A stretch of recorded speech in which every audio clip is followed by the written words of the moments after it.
started. Yeah, a lot of things that we're going to talk about today. We're going to talk about the travesty that is happening in Baltimore City schools, right? Baltimore City schools changing grades. Visit OnFireTV.com for live top stories, breaking news, and original shows.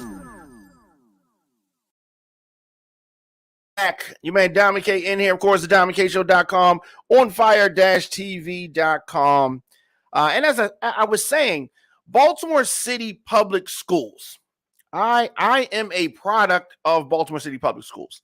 And the condition of schools currently is it's heartbreaking. It's heartbreaking for me. But we're going to be discussing this, the changing of grades, the way that Baltimore City Public Schools is being handled right now. We're going to talk about that. We're going to talk about a lot with regards to Baltimore City Public Schools and the sham that it is in. More than 12,500 grades changed from failing to passing over a several years span, about 3 years. An audit has found changing of grades. Now, they're changing these grades because obviously it is incentive based. They get benefits from this the students going on. It doesn't matter to these I guess we're going to call them educators. It doesn't matter to them the fact that many of these students are not in a situation where they should be passed on to the next grade. I come from a time that if you failed, then you were held back, right? This is no longer the case. This is not what they want to do now. Multiple Baltimore high schools changed more than 12,500 failing grades to passing grades. So that is what the audit has revealed. The Maryland Office of the Inspector General for Education did that. Now, this report was the product of a 3-year review of grading procedures within Baltimore City Public Schools.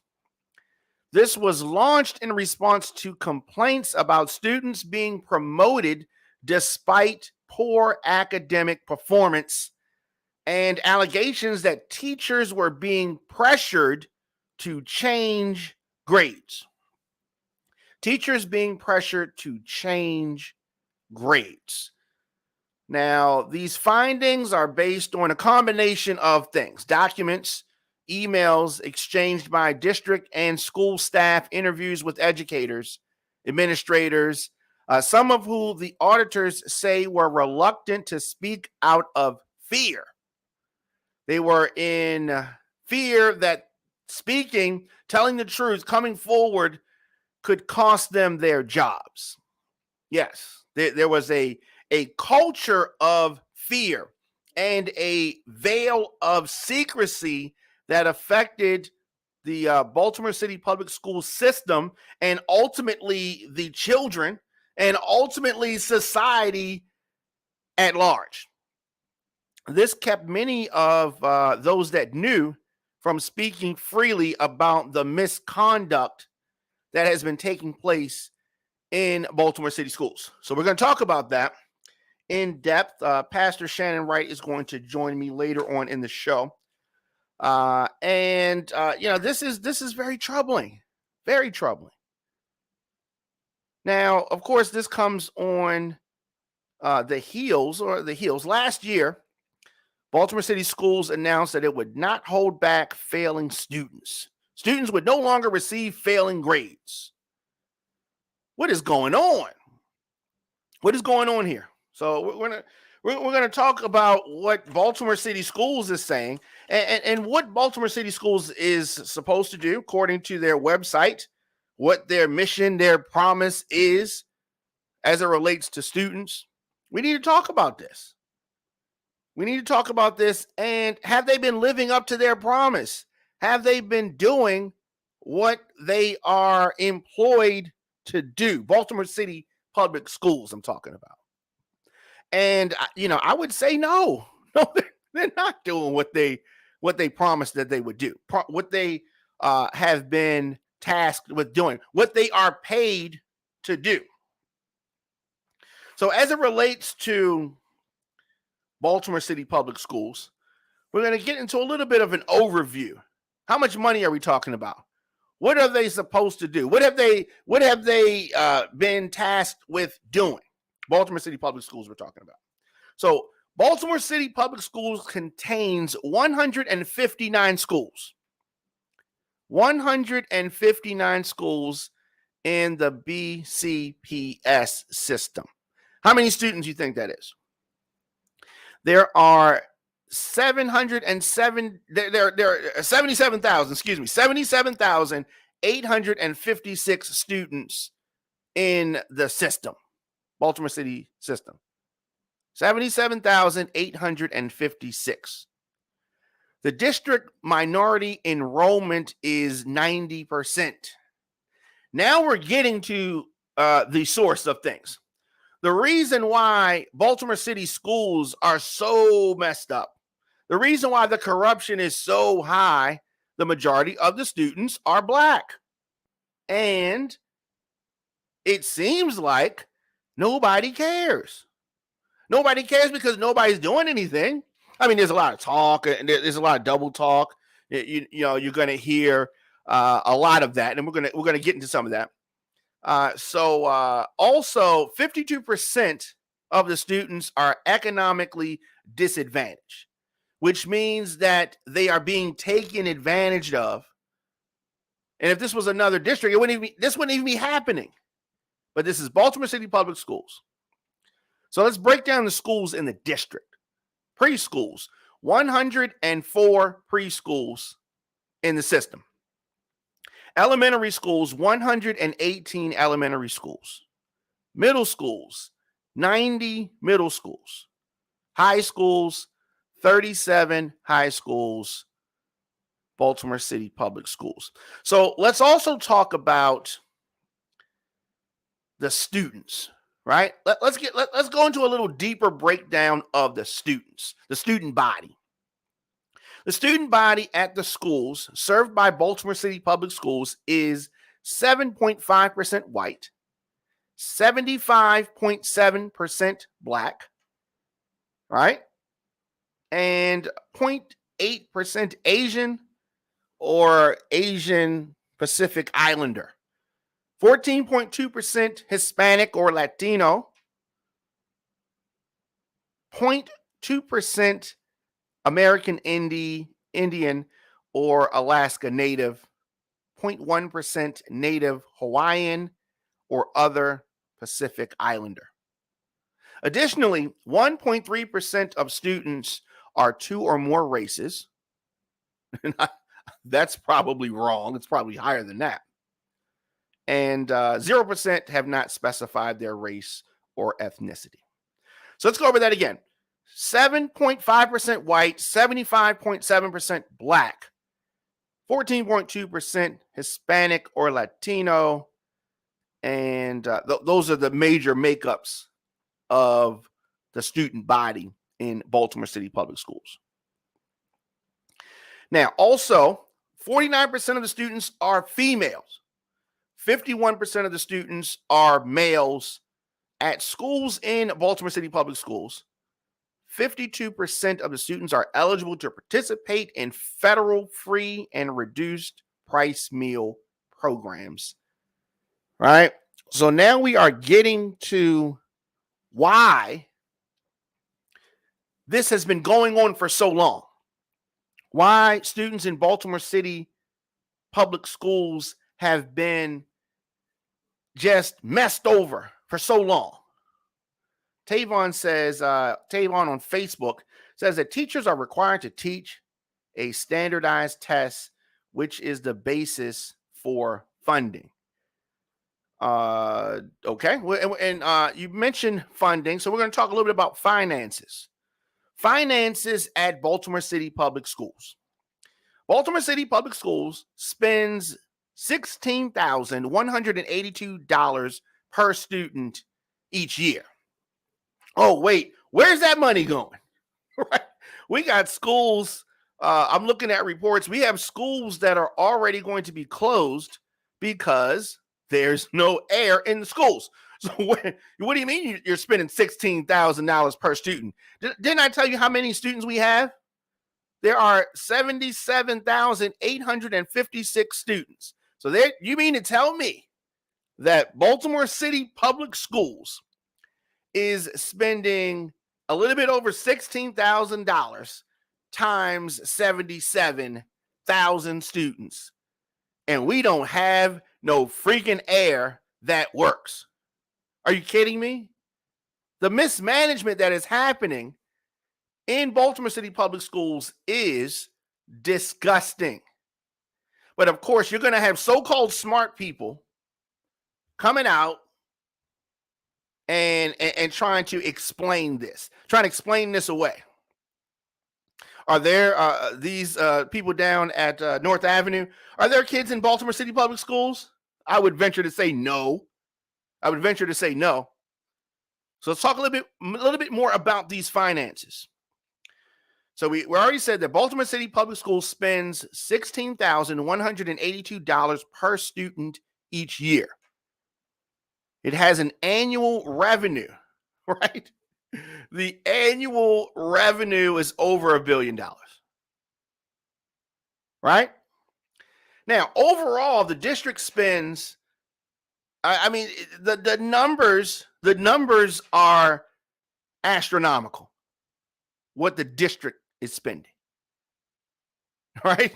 But they have the nerve to have a breakdown, and this breakdown makes no sense.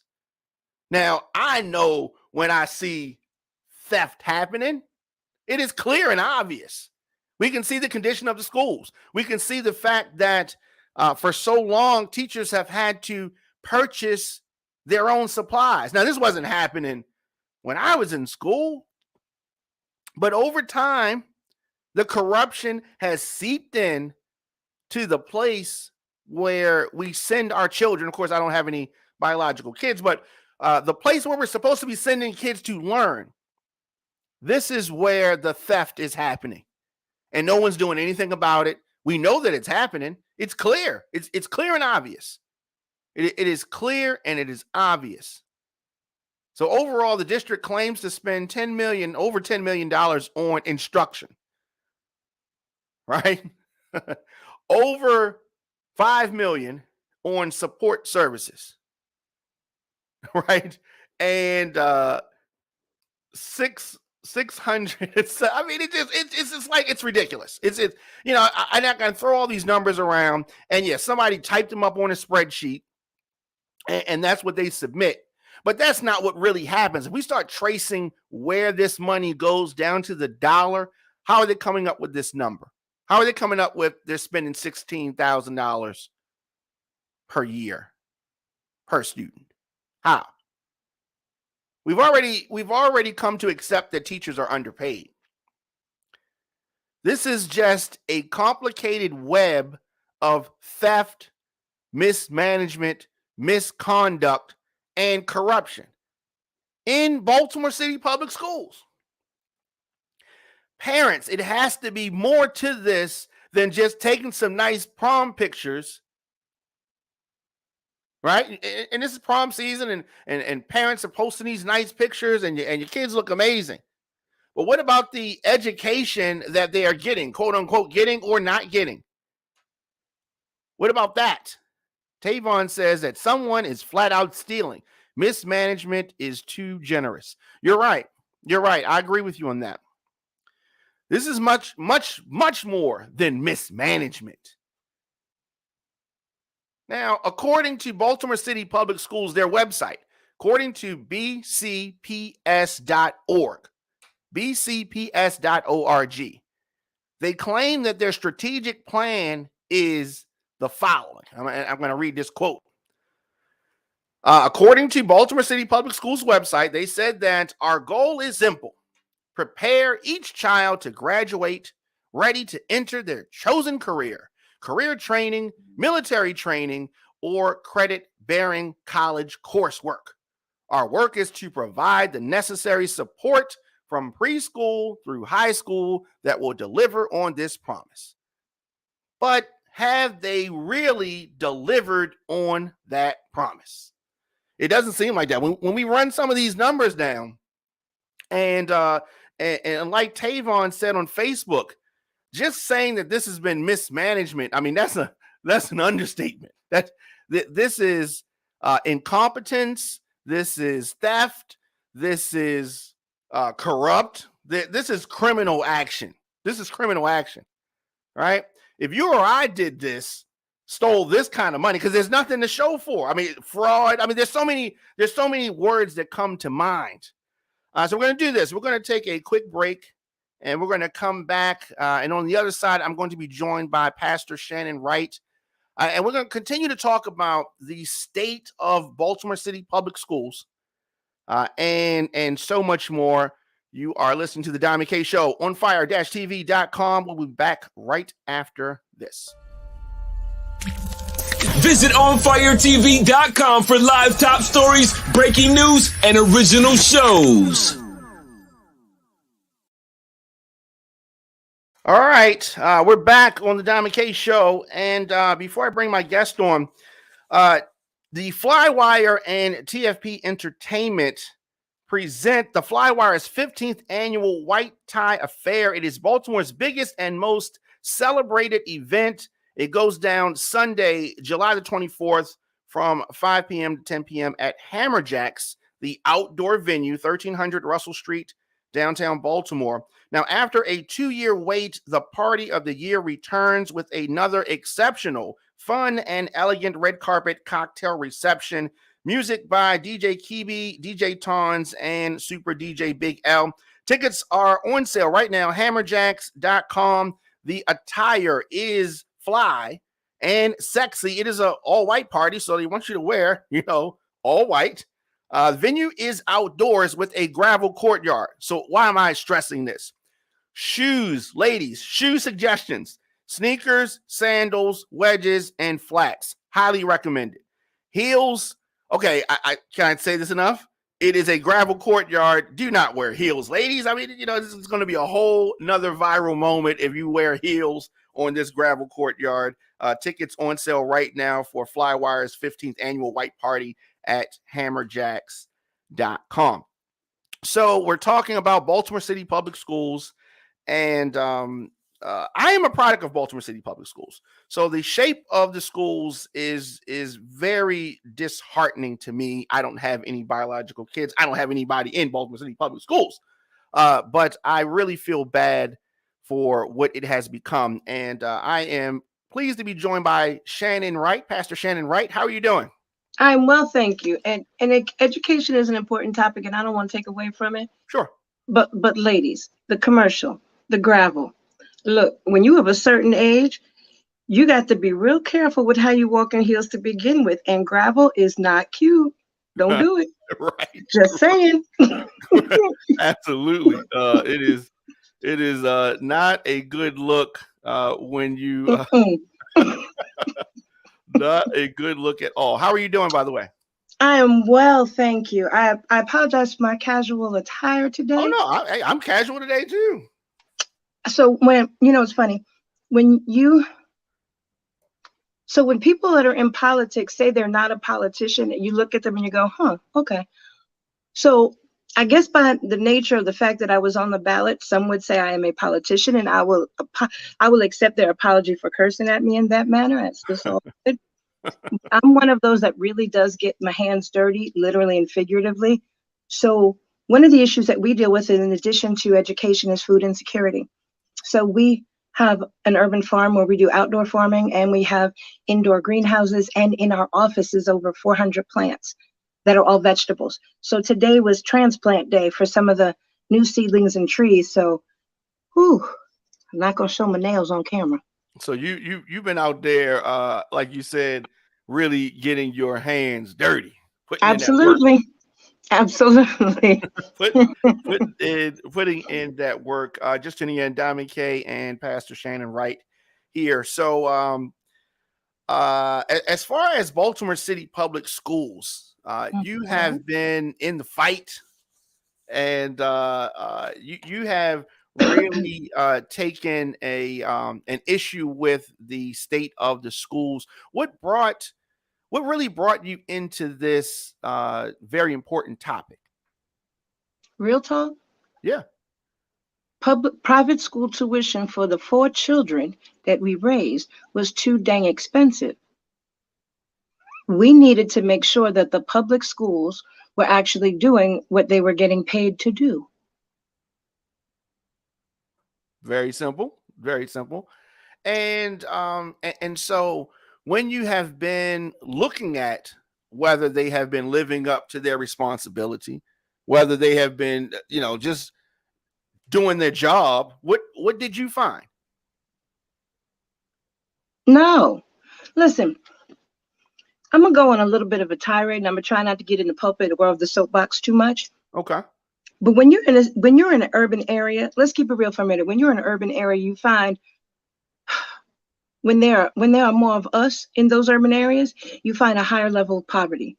The one true way to break the cycle of poverty is a good dang blasted education. The one way to turn the tide on rising crime is for parents to know there is a hope for their children to have a better future because they've got a good education. When you see crime going off the charts the way it is, it's because folks have lost all hope. Desperation has come in, and they are literally desperate to, 1, put food on the table, 2, try and find a better future for their children. One of the ways to take some of that desperation away and lower crime is to improve the schools so the parents know when their children graduate, they have a diploma that means something, that they will have a future that is bright, and that their children will do better than they did. In Baltimore, we ain't got that. That is true. And if you talk to the people at North Avenue, they will give this appearance like they're doing all they can. They're trying to be modern. They're trying to at least they'll give you the lip service. But when you hit them with the specifics of this audit, then it's a whole bunch of, oh, I didn't know that was happening. I didn't know this was happening. I wasn't aware of that. I wasn't aware of this. And some will even try to come up with some reasons why some of the very disturbing things that were revealed on this audit are even there. This multi-year audit. What were your thoughts on the findings of Baltimore City Public Schools? So for all of those that, when asked the questions why these things were happening, said they didn't know, they should be fired. If you are getting a paycheck from North Avenue and you do not know what's going on in North Avenue, you need to be on the unemployment line, because you're playing with our children's future. It's not a game. It's not a play. Not a toy. So if you don't know what's going on, you don't need to be there. If you're trying to make excuses for what's going on, you don't need to be there. And if after all of that, you still agree and feel that what's going on in the schools in Baltimore City is as it should be, the best you can do, and quality public education, let me see your children's enrollment. Right. Right. I mean, just one of the things that has always, I don't want to say always, well, when I was a young kid in school, central air, the AC unit, it wasn't a thing, right? It was one of those rarities, right? But now as we move up in time, we expect the kids to have air in school. And tomorrow is tomorrow is a school day. I guess it's it's probably close to the end of the school year. If it's not the last day of school, it's pretty close. And I'm looking at a list of schools that don't have air, and they're already saying they're going to get out early, or they're not going to come because there is no air, or they have air but it doesn't work, and the repairs are going to take longer than one day. Now, these excuses, I mean, we're talking about, these are, schools that you would expect to have it. Baltimore City College, their air is jacked up. Mount Washington School, Harlem Park Elementary, Middle, Cross Country Element. I mean, there's a gang of schools on here. Mm-hmm. And then they have some other schools that, their air is currently being worked on. So they got to go home too. And when you look at the budget and how much money they have, this seems like something that should have been fixed. Where's the money? I don't understand. Maybe you can shed some light. What have you been able to find out? So interestingly enough, you know what? I'm just going to tell it the way it is. School's about money. It's not about educating the children. I say that because the evidence says that. Not my opinion, the evidence. The information that they gave to the investigators show that education is not a priority. Now, when you look at enrollment, you want to keep those numbers up, falsified if you need to, because that's your money coming in to your pocket. I mean, the school district. You want to keep the grades up because that's performance and you meeting your goals. Not so much if the kids are actually learning.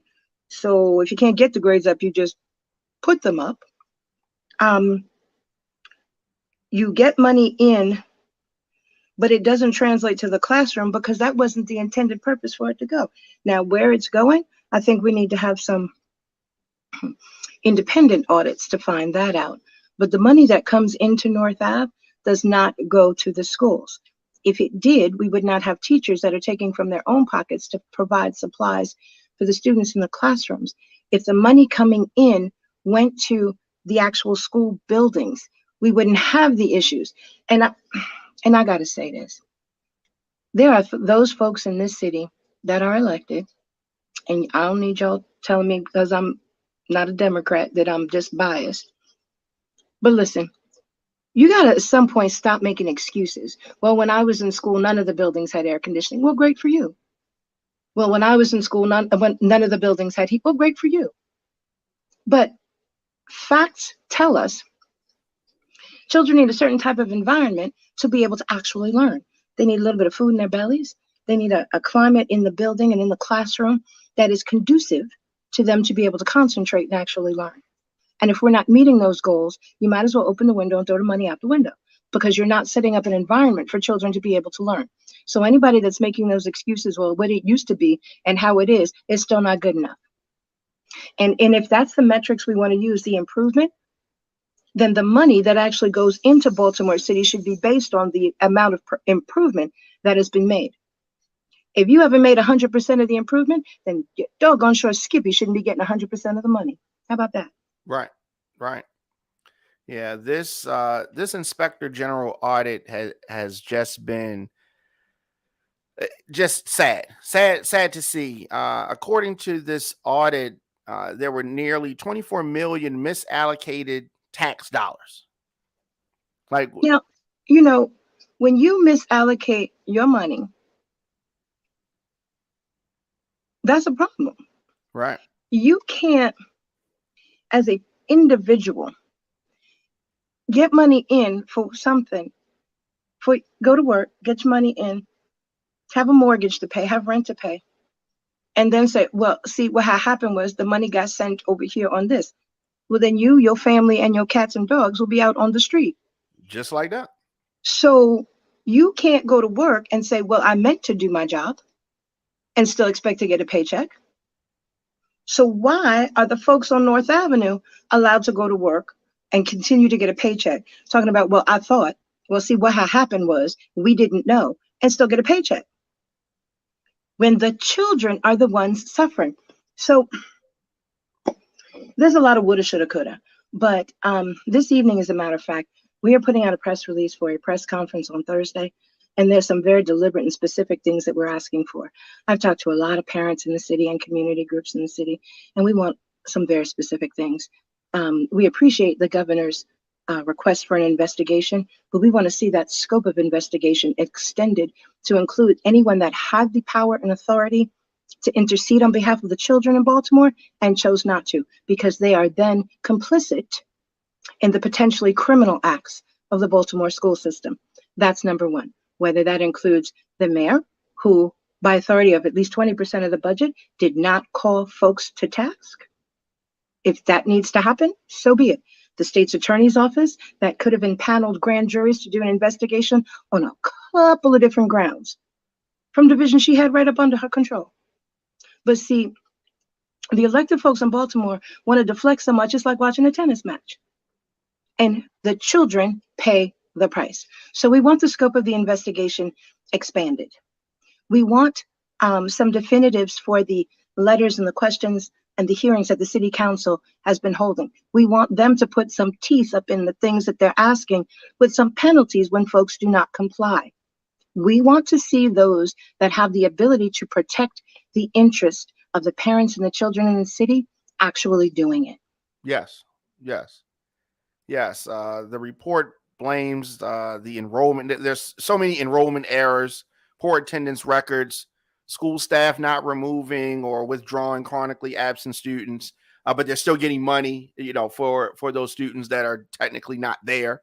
I mean, it's either deliberate deception and fraud or blatant mismanagement and stupidity on the administrative side. Either way, folk need to go. Right. No, I agree with that. And what generally speaking, what are your thoughts on the head lady in charge? She needs to be the first one out the door. But she's a doctor. She needs to be the first one out the door, hold the door for the people behind her that work with her to go on out there with her. Yeah, it is, the amount of money that she's paid for some of the answers that she gives for things. It is, maybe she's just was passed on, when she should have been held back because she doesn't appear to be as smart as she should be. With her increase, there's about $30,000-$40,000 difference between what she makes and the chancellor of schools in New York. The chancellor of schools in New York has a whole lot more students, has a whole lot higher graduation rate, proficiency rate, and every other kind of good metrics kind of rate that you would want to look at to be able to actually qualify for a salary that high. You telling me you're making that much money, graduation is down, proficiency is down, attendance is down, morale is down, but the only thing up is your salary? No, I don't think so. Yeah, salary. Her salary continues to go up, and it is just it's mind blowing to me that something has not been done about this yet. I mean, when you talk about the changing of failing grades to passing grades, the students are not prepared, and the so-called educators and administrators clearly don't care. They just trying to get money. And, when they kind of list, this is being spent on this is being spent on that. This is just, numbers that they put in a spreadsheet. There's no evidence of any of this. It's unfortunate. There are some really good teachers. Yeah. And they have to be careful how good they allow themselves to be, because if their light shines real bright, it'll show all the dust and dust bunnies that are the other ones that aren't trying to do their job. Yeah, well, I mean, a lot of the pressure is being put on teachers to change grades. Yes. Now, if that same pressure was put on teachers to actually make sure their children in their classrooms were getting an education and learning something, we wouldn't be having this conversation. We'd be in a whole different place. Right. But the pressure and the priority is always on the wrong thing here in this school system. The priority isn't making sure children are actually learning so that the performance and proficiency rates are going up because the children are learning, and graduation rates are going up because the children are learning and therefore more proficient and actually graduating. No, right. The priority here is make them books look good, make them papers look good so my pockets still feel right. Right. That's what it's coming down to. Right. So, and because the student body is around 76% Black, nobody cares. We can just take this money or put it on whatever we want to put it on, and nobody's going to really do nothing. And they give a whole bunch of double talk, and that's what happens. You know what? Ain't it a daggone shame that the new massa holding us back look just like us? Yeah, it's unfortunate. It Hmm. is really unfortunate. So, But you we know, have to do something about it. We we have to do. do something about We do. I thought a couple years back when the NAACP started talking about moving their headquarters from Maryland to DC, I thought, okay, they got a great deal. Okay, so folks here didn't negotiate a great deal for them. It would have been great to have them right here in Baltimore City. But then I thought about it. You can't have the nation's premier civil rights organization in a city, in a state where the leaders are perpetuating some of the biggest civil rights frauds, miseducation, and corruption against people that they're supposed to be defending that look just like them and turn a blind eye. So when you chase out the NAACP, you're doing something. I'm just saying, you're doing something. it. So that's interesting. I never heard anyone link those two, but it makes that makes some sense. That makes some sense. NAACP can't fight the civil rights violations here because it's civil rights violations against Black folk, but it's being perpetuated by Black folk. Well, I mean, when you go back to a lot of things that happened when Africans were enslaved, a lot of tribes flipped on other tribes to they thought they were getting their enemy out of there, and then they come back Mm-hmm. to get them instead of the uniting of the people against the invaders that Yep. were the Europeans. And Yep, then everybody just ended up enslaved. exactly, And exactly. that's kind of where we're going now. We're in a situation where if we don't do something, we are allowing the next generation and the generation after that to be at the mercy of whoever wants to put some kind of budget giveaway, entitlement, or whatever together, because we are graduating generation after generation of children that are not prepared to succeed in a global economy. Right, right. So The then what do we do? And then we want to be mad when crime goes up. Well, you graduating we're children that definitely can't get mad. a job. We're definitely mad about that. The audit is recommending that the Baltimore City Board of Commissioners requests another audit of the school's efficiency and effectiveness in handling grades, and that just sounds like a whole kicking the can down the road. Yes, a deflection, more of that whole tennis match back and forth, all of that. So again, with the press release we're sending out, and what we intend to do is hold folks accountable directly. The children in Baltimore City can't wait for folks to kick the can and decide whose responsibility it is. So what we're asking is, again, for the governor to expand, to request the scope of the investigation be expanded to all that could have done something and didn't, to include them in it. For the city council to actually put some teeth in what they're asking, put some consequences on the table. And then also reminding them that they now have the power and authority to, if need be, remove folk, call for their own investigation and remove folk. And then reminding them that under that same ballot referendum item from 2020, letter I believe it was, that not only do they have the authority, but the electorate has the authority. So in this press conference that we are holding later on this week, we will be asking the city council to exercise its new powers under Amendment I, and informing them that if they don't, we will, as we also have the power. Yeah. And I guess I need to play devil's advocate here for a moment. The school system calls this report perplexing, and they said that the grade changing incidents occurred more than 3 years ago, Mm-hmm. and before many of the current seniors entered high school. Mm-hmm. Like that makes a difference. Well, 3 years ago, Dr. Santelises was here, wasn't she? She was. Oh, so it's still on her watch, ain't it? She was. All right, then she still need to go. If this happened on her watch, but it happened then, it's not happening now. Okay, so then how do we What actually needs to be audited is the individual student's ability to perform academically. We can audit the school system and what they're doing and what they want to put on paper and what they want to tell us, but we actually need to have an independent, individual academic assessment done for each student so that the parents and the student have a fair and honest assessment of where their child is academically. That's Right. number one.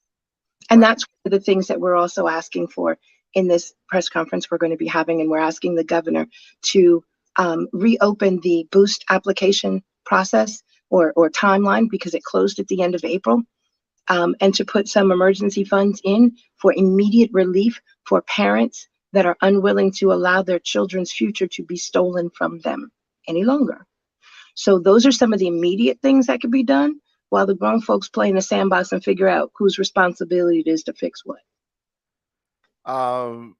The CEO, the good doctor, says that she's already conducted an extensive overhaul of the school's systems grading policy to ensure that our grading is fair, it is equitable, and accurately reflects our students' achievements.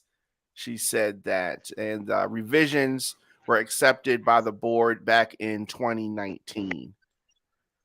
So I mean, she's trying to say that she's already cleaned this up. Y'all is talking about some old stuff. You know, she's on this Right. new 2022 stuff. Right. That's how So, she's trying to present it.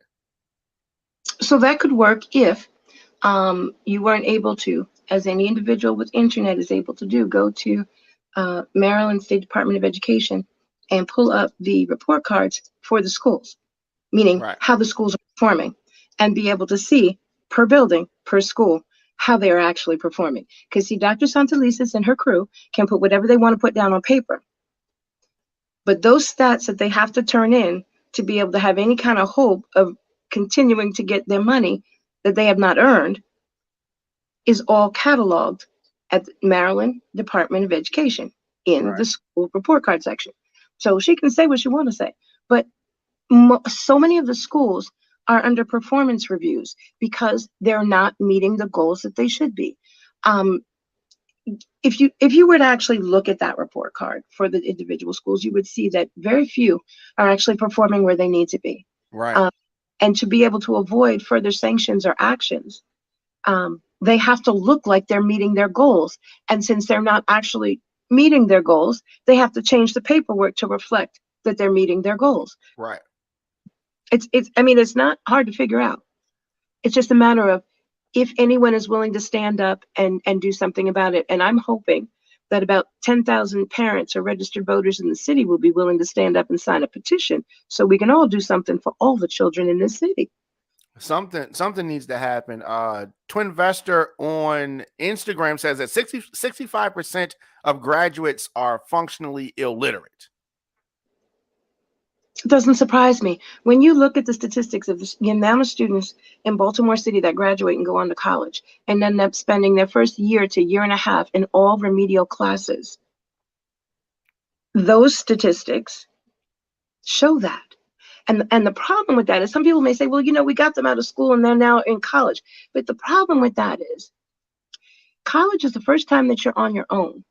College is the first time that you're supposed to be somewhat like a grown-up. And you're putting these children in a situation where they are not, they in the basement. Everybody else starting on the first or the second floor. They in the basement. Not only that, when you look at how much college costs for the first 3 semesters to be remedial, that's an additional cost. That means you're not getting through in 4 years. You might get through in 5.5. But who's paying that cost? Who is affording you the opportunity at that cost? Right. It's more than just what Baltimore City folk on North Avenue are doing to line their pockets and keep our kids from getting an education. This is the type of thing that follows these children for the rest of their lives. Right. Period. Definitely. Saying on Instagram there needs to be a class action lawsuit. What do you think about that? First step is petition. Yep. 10,000 parents signing the petition. That's the first step to class action. Yes, indeed. Right. I'm going to step off camera for a quick second because my battery's low and I got to stick the charger in. Okay. Just tuning in to the Diamond K Show here at onfire-tv.com, the diamondkshow.com. And I think this is a great time to mention one of our partners. For the last 16 years, the Baltimore Crown Awards has been connecting, developing, and honoring the Baltimore scene. Get your green clothes ready, formal, semi-formal, or however you feel fly, because the 2022 Baltimore Crown Awards is an emerald party. The nomination process is happening right now. This will determine the actual nominees for the show. They need your input, so take a moment to visit thebaltimorescene.org, thebaltimorescene.org. Tell them who should be honored in their categories for their 2022 ceremony. They have a gang of great categories, from visual artist of the year to retail to makeup artist to movement of the year and so much more. Let your voice be heard at the 16th annual Baltimore Crown Awards that goes down Saturday, November the 19th at the Garage, 6 Lafayette Avenue in Baltimore, 21202. And it will be hosted by Desi Alexander. Tickets are just $20. As I said, visit thebaltimorescene.org or text Shinier at 443-248-2596. It is the 2022 Baltimore Crown Awards. So we are talking with Pastor Shannon Wright about the state of Baltimore City Public Schools, the deception, the theft, the incompetence that has been going on and ultimately affecting the children of Baltimore and the entire community. The entire community has been affected by this. Go ahead. So I just want to say, it affects more than just Baltimore City. Okay. So when you look at the state of Maryland and you look at how, the states try to compare against other states in terms of education, academic access, economic opportunities, all those sorts of things. What goes on in Baltimore changes the whole dynamic for the numbers for the state. I watched an interesting documentary recently about how some education changes were done in DC, and because DC had its city government but didn't have county government or state government, the federal government had to decide on a lot of things that take place in DC. Because Baltimore City is a city without a county, we have our local and then we have the state, which is why the state has a lot of say in things that happen here in the city. Right. So when people say things like class action suit, which I think, whoever that person is, if you want to connect us after, they can message me, give them some information on that. Sometimes we have to do things that are necessary ourselves because we don't have that extra level. Like if the local's not doing it, we could go to the county. If the county's not doing it, you could go to the state. We don't have that. We have local, we have state. That's it. So when they want to go back and forth and decide and figure out who's responsible, we're still stuck here in the middle with our children in this failing situation. So again, the petition that's coming out to force some action, request the governor to expand the Boost program and monies available for parents to be able to take their children out. Now, you want to get the Board of Education in North Avenue to get its act together quick? You orchestrate a mass exodus of parents from the public school system. See how fast they get their ducks back in a row. Something needs to happen because this is unacceptable. The only way to affect change with them is in their pockets. Absolutely. That's pretty much what it is across the board. Yes. So Thursday, you have what happening? We have a press conference at 3:00 in the afternoon at our office, and I'll give you the address. Okay. And then we have an open house to discuss some of the policy issues, and I'll give a little bit more detail to some of the things that we're looking to do. Again, some great steps have been made, but we need some more teeth put in on some of those punishments to have a little bit of bite to make people kind of move with a little bit more haste to comply and be able to get things in order in these schools for these kids now. Absolutely. So I'm looking forward to that on Thursday at 3 o'clock, you said? Yes. Okay. So And I hope you will be there in person. yes, I will be. And I just need you to send me the address again. I will. Yeah, but I will be there. We don't have time to play. These children, we're their hope. And we can't let them down. Right. Because that's what's been happening. Yes. It is a mess. And I'm glad that, like you said in the beginning, that you are someone who is willing to get your hands dirty, because there's a lot of dirt here. There's a lot of dirt here. And it didn't happen overnight. And we may not fix it overnight, but I do know that there are some stopgap emergency measures that we can force folks to put in place now to give some immediate relief to these parents, to get these children some proper education, while the grown folks get their heads out the sand and fix the system. Well said. How can people stay in touch with you and all the important work that you do? Urbanengage.org. Urban Engagement Initiative on Facebook, or just look me up on Facebook, Pastor Shannon Wright. Very simple. Very simple. I appreciate you stopping through, and I will see you on Thursday. Please make sure you send me the address. I will. And I appreciate you and all that you do. Thank you. Absolutely. Absolutely. No problem. Pastor Shannon Wright, thanks again for coming to the Diamond K Show. Thank you. All right. So we're going to do this. We're going to take a quick break, and we're going to come back, and we're going to talk about the second hearing and all that the January 6th committee is attempting to bring forth. We'll be back. It's the Diamond K Show here at onfire-tv.com.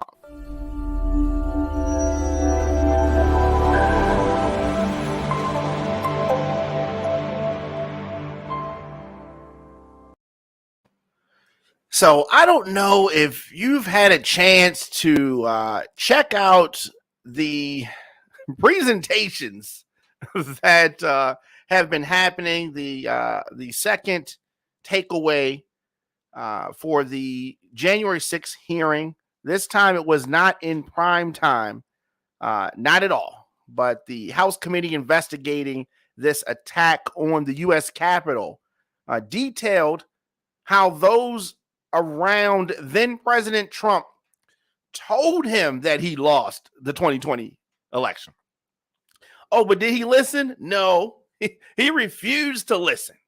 Instead of listening, he turned to Rudy Giuliani, who was normally drunk, and embraced his false claims that the election was stolen, aka the lie that the election was stolen. Because we always use this, this proper speak, right? But we're talking about somebody who does not respect anything. Donald Trump, the former president. I can't even believe that we say that. Even all these years later, it still sounds foreign that this guy was elected president at one point in time. So the panel heard testimony from a bunch of folks: former Fox News digital politics editor, conservative lawyer, a former U.S. attorney, and a former Republican election official, all who said that it was clear that President Biden won the election and Trump's claims of fraud were nonsense. So let's get into some of these key takeaways, right? So some key takeaways. Now, Stepien was supposed to be one of those that testified. His wife had a baby, couldn't come, all of that. There was a little bit of a scramble, but the committee adapted quickly. They had recorded testimony from him. He was going to speak live. They had recorded testimony, and it was all good. So there was about a 45-minute delay, and but they were obviously prepared with clips from his private deposition. They got those ready and played a lot of the footage. It revealed details about his conversations with Trump and how he advised the president not to prematurely declare victory on election night. Oh, but of course, he did that. We're talking about Donald Trump. He doesn't listen to anything unless they're saying what he wants to be said. In some ways, the outcome gave the Democratic-run committee more power to control what the public heard from Stepien. So this is, I don't know, good or bad, depending on how you look at it. He wasn't in the room to say his piece, which could have included some defenses of Trump and some pushback against the committee. We'll never know that because they just played the parts that they wanted to play from his deposition. So the panel picked and chose what we heard, and they were focused like a laser on the most damaging material to Donald Trump. So lengthy depositions take the place of witness testimony, right? Stepien's testimony wasn't the committee's only use of depositions. The panel played long portions of former Attorney General William Barr's deposition. He described in detail why Trump's fraud claims were bogus, were BS, were just ridiculous, and why he has seen nothing since to convince him that there was any fraud. Here's the thing about former Attorney General Barr.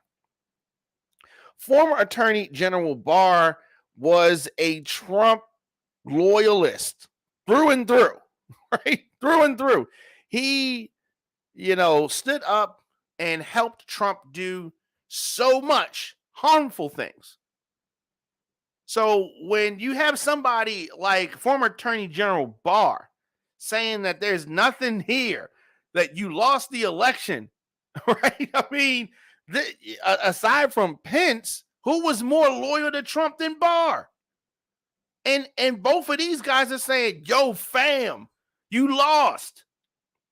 If America lets Donald Trump and this mentality that that he is putting forth with these lies about the election, if we let this ride, anybody who loses can just play this stupid game and it never ends. It just never ends. No, we cannot let this happen. Not from this guy, not from anybody. No one man is bigger or better than the country. Right? Country, he's not concerned with facts. He's not concerned with anything. And another thing, Barr debunks a lot of this foolishness. Right? When he was in office, he was the worst. Right? He was the worst. Barr, I'm talking about. Right? We didn't agree with anything. Most sane folks, definitely Democrats, didn't agree with him. And I would venture to say a lot of independents did not as well. He wielded the powers of the Justice Department to do whatever Trump wanted done, but even Barr had a line. Even Barr had a point of no return, right? Even Barr, a Trump loyalist, had a Rubicon that he would not cross. Now, I'm not going to say that Barr is a hero. Aquaman's a hero. William Barr is not a hero. But he did tell the truth and debunk and condemn Donald Trump's lies about the 2020 election. So we have a Democrat-run committee featuring clips that they chose from Barr's deposition, and more than any other witness thus far. And they've interviewed more than 1,000 people as part of this year-long investigation. Barr, is the highest-ranking member of Trump's administration official to affirm the legitimacy of the election results and disavow Trump's relentless effort to claim that the election was tainted by fraud. And this is something that he's been trying to do. Trump was trying to do even before the election. He was trying to do this in the spring of 2020, and the election was in the fall. He was so scared of losing that I think he helped himself lose. He helped himself lose. So we talked about Barr and all of that. The committee argued that Trump was, peddling these lies in bad faith. And he was personally told many times that it was not legitimate what he was saying. Oh, but Donald Trump chasing the money, chasing the power, he had to continue with the lies. He had to continue with what he knew was not true. Him and some of his allies continued to push the lies all the way through January in what the committee attempted to show was a bad faith effort to overturn the election, despite consistently being told that what he was doing was false, was lies, was not true. Not true.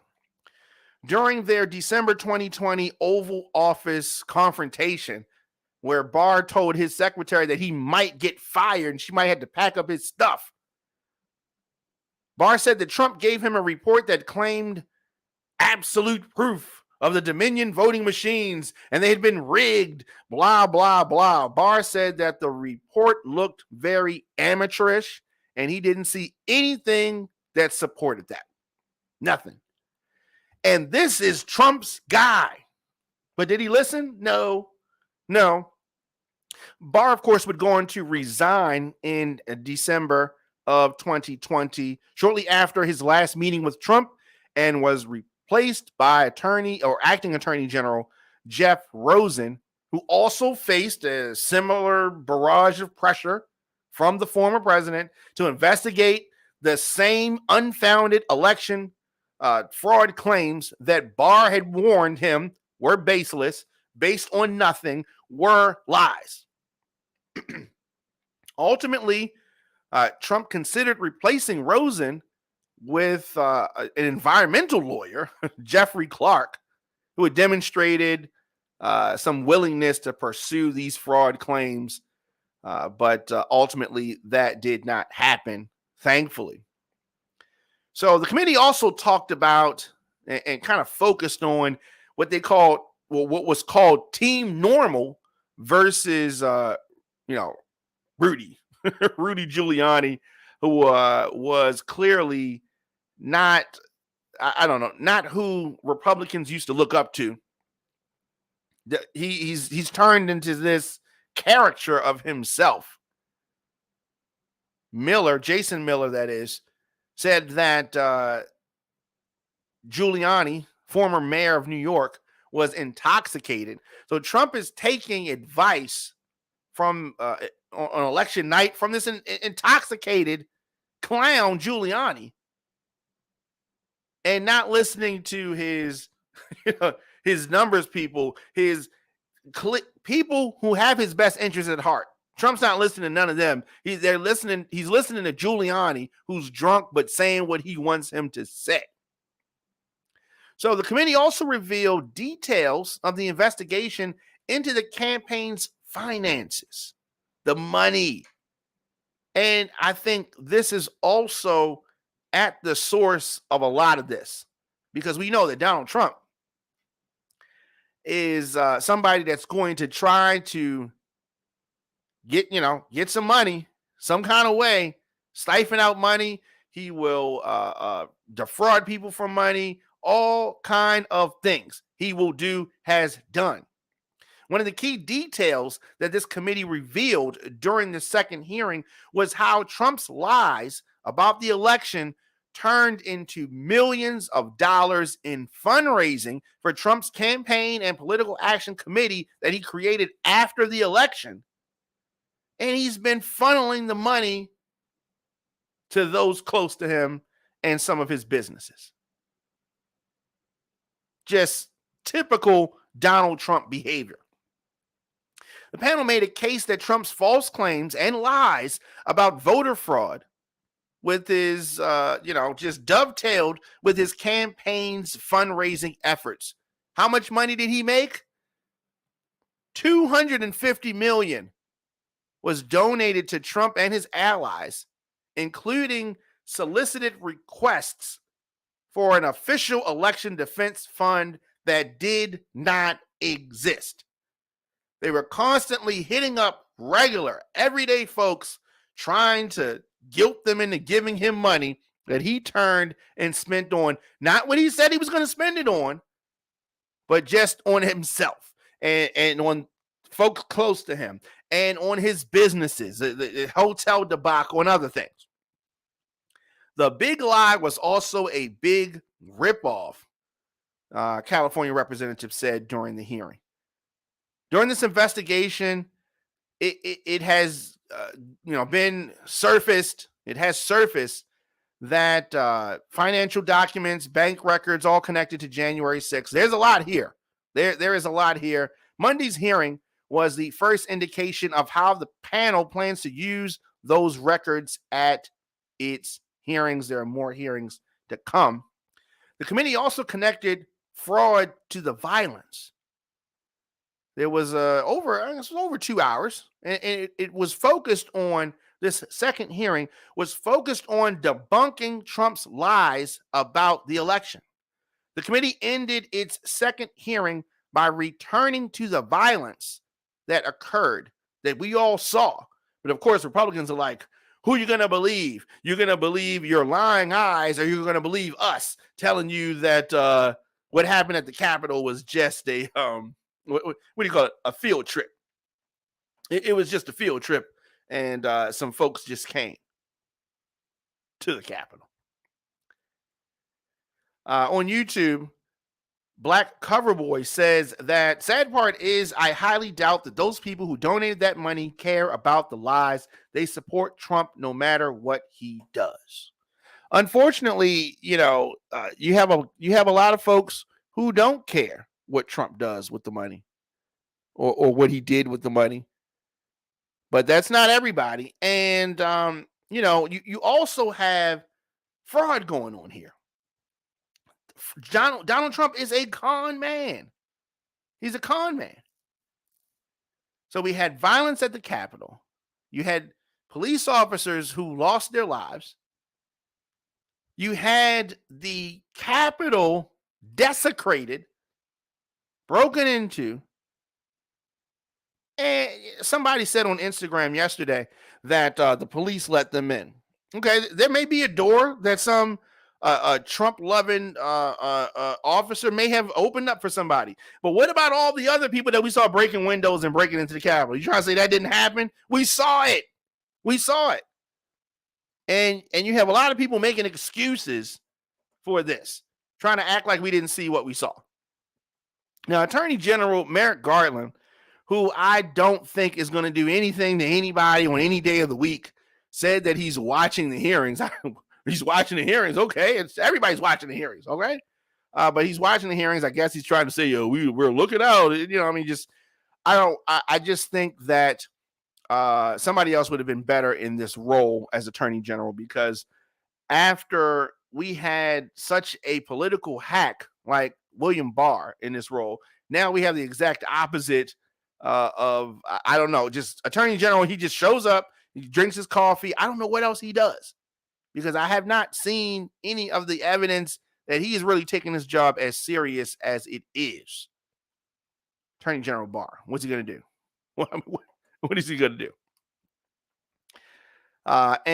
So, you definitely have this committee holding hearings, and I'm excited about it. But at the end of the day, I don't have any false thoughts that anything's going to come of this other than a presentation of, whatever they find. And then that's not going to result in the president going to jail or the former president going to jail. That's not going to happen. That's not going to happen. But Trump is trying to set up some defense for these hearings. There isn't any. There isn't any. There is not a hearing. that there's not defense for the hearings. So the committee has postponed Wednesday's hearings. So there was a hearing, public hearing that was scheduled for tomorrow. They're postponing that. The next hearing is scheduled for Thursday afternoon at 1 p.m. The committee also announced today that it will have 2 hearings next week, one on June the 21st and another on June the 23rd, both starting at 1 p.m. They're saying that it is some technical issues. You know the stuff, putting together all these videos. 1, 2, 3, it was overwhelming. So we're trying to give them a little space, a little room to do this. So they're pushing it back a day. The hearing's topic, which was focused on the Department of Justice, will get moved to another day. And Thursday, we will still focus on then President Donald Trump's efforts to pressure then Vice President Mike Pence to refuse to certify election results. So the topic, the focus for what was going to be tomorrow's hearings is going to be pushed to another day. And Thursday's hearings are going to focus on former President Trump's efforts to pressure Mike Pence to not certify election results. Very interesting. This has just been a movie. This whole thing is a movie. But at the end of the day, folks who are with Trump are probably still with him. The folks who are against Trump are still against him. A lot of this is geared towards those in the middle, the independents. So we know that Trump did not listen to professionals. No. Instead, he became detached from reality. Coming from so many Republicans testifying, it is a lot harder for them to simply dismiss what is being said. It's not like you got a whole bunch of Democrats talking to the other Democrats, and that's who's doing the testimony. These are Republicans doing the testifying for the most part, generally speaking.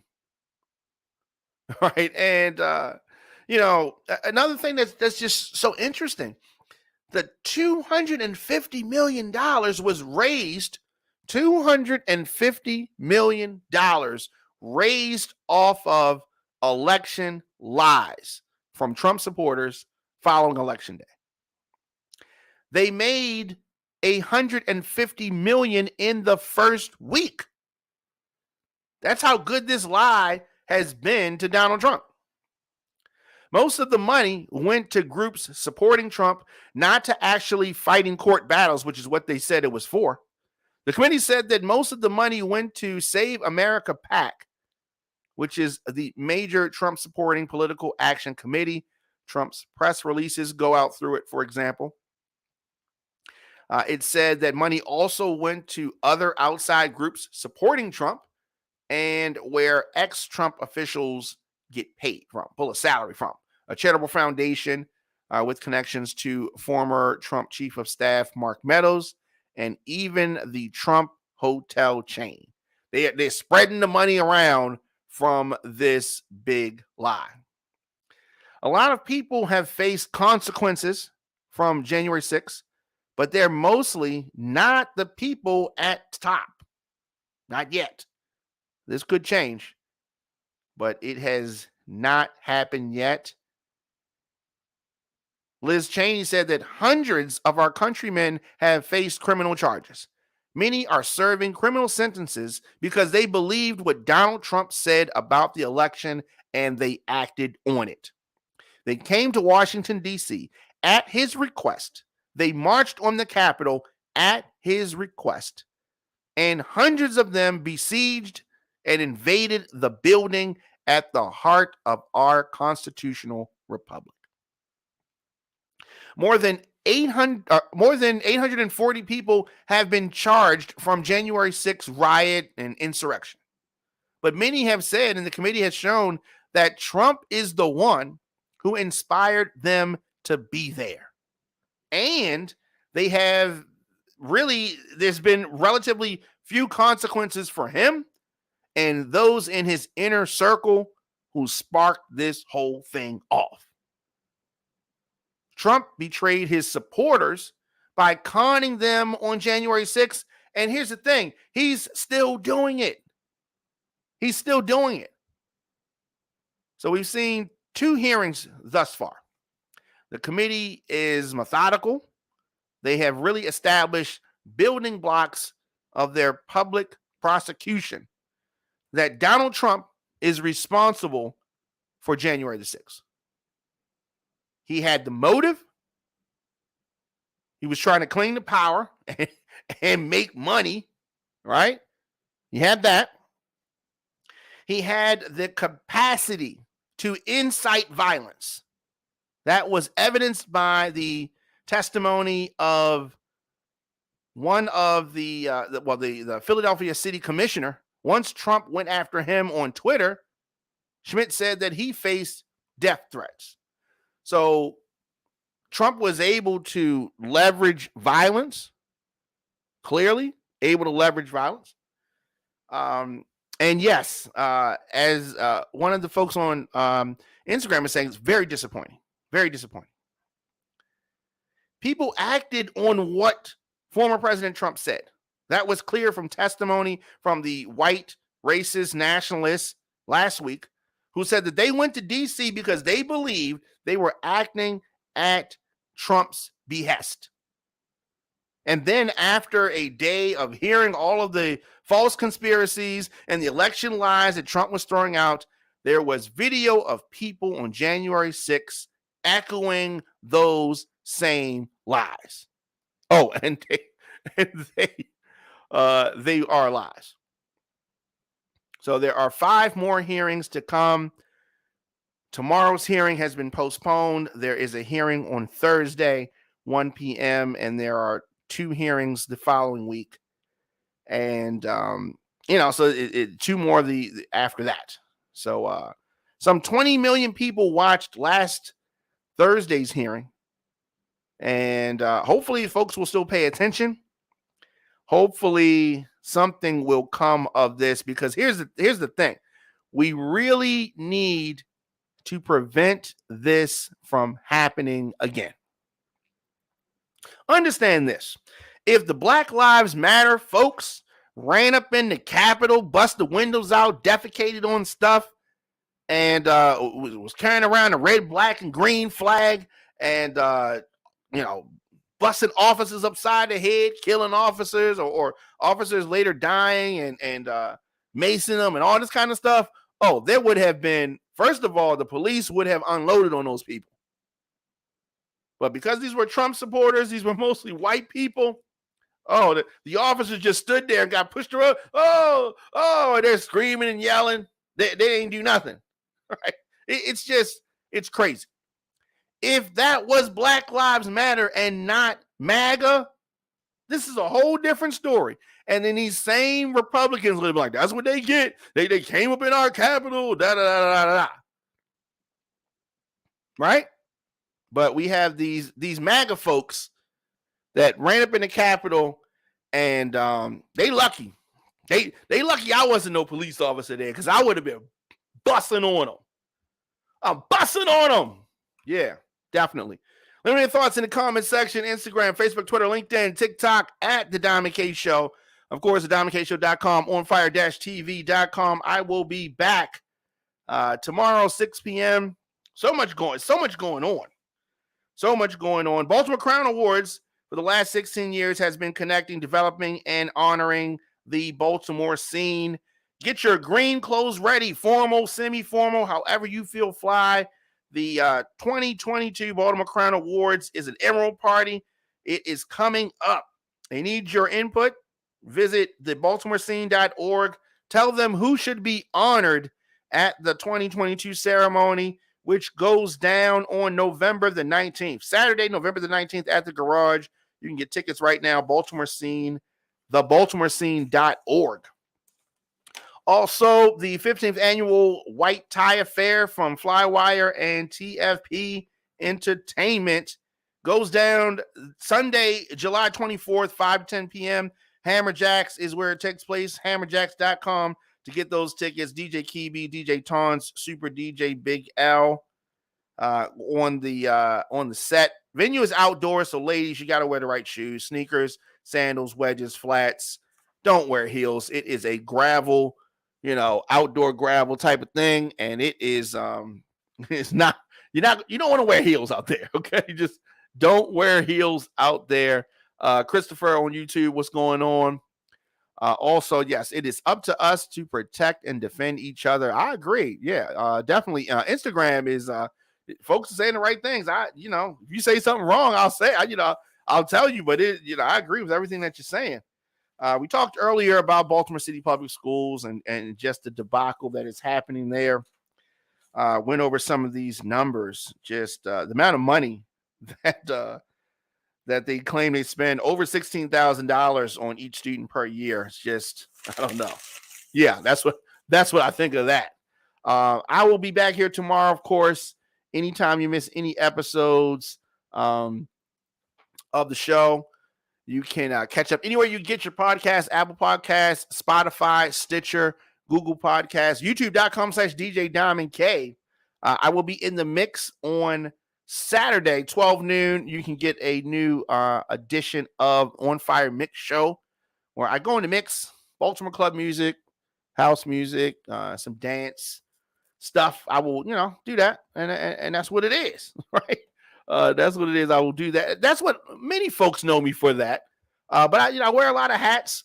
Over the weekend, I was in Atlanta commentating at a boxing match, and there's some other ones coming up of that. So I definitely am, looking forward to the next boxing match. And I think the boxing event is going to be at Maryland Live coming up in August 6th. So I'm looking forward to that. That's going to be fun. And what is that? Is somebody talking crazy? Of course, marketing, information, business, contact marketing at thediamondkshow.com can do that. And what else we got here? I think I got everything. I think I hit everything that I needed to hit. Of course, we were talking yesterday, Democratic primaries and the Republican primaries. Maryland primaries take place July 19th. So we definitely need folks to participate in that. It's a lot at stake.